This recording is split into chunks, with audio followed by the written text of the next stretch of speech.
म्हणतात जातीभेद हा मनाचा रोग आहे, तो मनाने मांडला नाही तर धक्क्यात बरा होतो. शिवाजी राजे सांगायचे वाघ म्हातारा झाला म्हणून कधी गवत खात नसतो आणि मराठी माणूस गरबा नाचला म्हणून कधी तो गुजराती होत नसतो.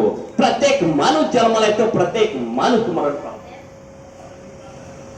खर तर 350 वर्ष झाली या राजाला मी विसरू शकत नाही. अरे दूरवर कुठून तरी किंकाला ऐकू येते छत्रपती शिवाजी महाराज की, आणि आमच्या ओटात कधी जय बाहेर पडतं ते आमचं आम्हालाच कळत नाही. चालू काय आमच्या धामण्यातून सलसलणाऱ्या रक्ताच्या थेंबा थेंबा मारून चालू काय शिवाजी राजे जिवंत आहेत की काय, चालू काय इथं जन्माला येणाऱ्या प्रत्येक पोराच्या बलावर इथली माती जन्माचा शिवाजी हे नाव करून जन्माला घालते की काय, अति सांगावा जादू या राजाची आहे.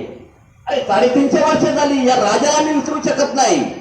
तर 350 वर्षापूर्वी खुद्द छत्रपतींच्या कुशीत जन्माला आलेला संभाजीराजा कसा असेल, अरे कसा घडला असेल, कसं उभा राहिला असेल, अरे कसं शौर्य, कसं धैर्य, कसं धाडस, कसं साहस, कसं पराक्रम, कसं कर्तृत्व, व्यक्तित्व, नेतृत्व, अरे कसा उभा राहिला तर संभाजीराजा. पण संभाजीराजा आम्हाला शिकवला गेलाच नाही. अरे वय वर्ष आली आणि याच वेळी नेत्याला गणती केली. संभाजी महाराजांच्या मातोश्री सईबाई महाराणी साहेब यांचं निधन.